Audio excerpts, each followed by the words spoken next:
नमस्कार, मैं हूं अंजलि तोमर और आप देख रहे हैं प्रदेश समाचार नेटवर्क। लिंचिंग करने वाले हिंदुत्व विरोधी हैं। हिंदू मुस्लिम अलग नहीं है बल्कि एक हैं। भारत में रहने वाले सभी लोगों का डीएनए एक है। भारत में इस्लाम खतरे में नहीं है।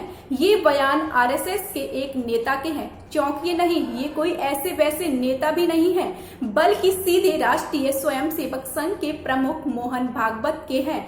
मोहन भागवत ने और क्या क्या कहा, यह जानने से पहले उनके इन बयानों का वक्त और जगह जान लीजिए।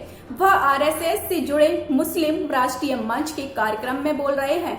बस कुछ महीने में ही उत्तर प्रदेश में चुनाव होने वाले हैं। कोरोना संकट के बाद यूपी में बीजेपी की हालत खराब बताई जा रही है और इस बीच संघ के दो बड़े नेता उत्तर प्रदेश में भेजे गए हैं। संघ के नए सरकारवाह दत्तात्रेय होसबले उत्तर प्रदेश में राजनीतिक मुद्दों पर नजर रखेंगे तो मंदिर निर्माण और अयोध्या प्रोजेक्ट की जिम्मेदारी संघ के सरकारवाह रहे भैयाजी जोशी को सौंपी गई है। यूपी चुनाव संघ के लिए कितना अहम है और इसके लिए वह कितना चिंतित है, ये जोशी और होसबले जैसे दो बड़े नेताओं का एक साथ राज्य में होना बताता है। और अब गाजियाबाद में मोहन भागवत का संबोधन हुआ तो क्या मोहन भागवत के जो बयान आए हैं वे भी उसी संदर्भ में हैं। राष्ट्रीय स्वयंसेवक संघ के प्रमुख मोहन भागवत ने हिंदुत्व, मुस्लिम, लिंचिंग जैसे मुद्दों पर ऐसी बातें कही हैं जो शायद संघ के किसी नेता ने इससे पहले नहीं कही थी। भागवत ने कहा कि लिंचिंग करने वाले हिंदुत्व विरोधी हैं। हालांकि इसके साथ वह यह कहना भी नहीं भूले कि लोगों के खिलाफ लिंचिंग के कुछ झूठे मामले दर्ज किए गए हैं। उन्होंने कहा कि भय से इस चक्र में न फंसे कि भारत में इस्लाम को कोई खतरा है। उन्होंने कहा कि मुसलमानों को ऐसे किसी डर में नहीं रहना चाहिए। मोहन भागवत ने कहा कि सभी भारतीयों का डीएनए एक है। उन्होंने कहा कि लोगों में इस आधार पर अंतर नहीं किया जा सकता कि उनका पूजा करने का तरीका क्या है।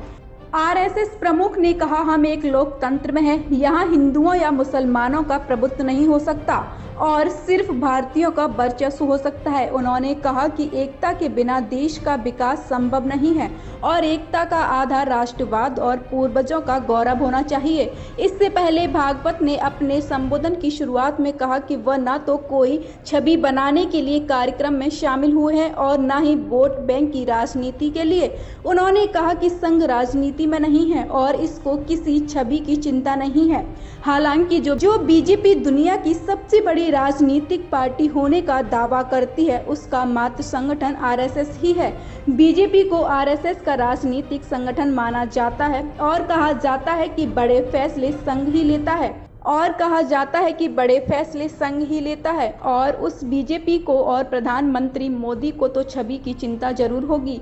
कहा जा रहा है कि कोरोना संकट काल में इन दोनों की छवि को छक्का लगा है। मोहन भागवत ने भले ही दावा किया है कि संघ को वोट बैंक और छवि की चिंता नहीं है, लेकिन हाल में उत्तर प्रदेश के लिए जिस तरह से संघ के नए सरकारवाह दत्तात्रेय होसबले और भैयाजी जोशी को जिम्मेदारी दी गई है उससे तो संदेश कुछ और ही जाता दिखता है। संघ ने यूपी के लिए ये कदम तब उठाए हैं जब बीजेपी को लेकर कई नकारात्मक रिपोर्ट आई हैं। हाल में हुए पंचायत चुनाव में बीजेपी को खासा नुकसान हुआ है। वाराणसी, अयोध्या, मथुरा और गोरखपुर में भी नतीजे पार्टी के पक्ष में नहीं रहे। इससे भी बीजेपी नेताओं की चिंता बढ़ी। लेकिन क्या यह सिर्फ बीजेपी की ही चिंता है?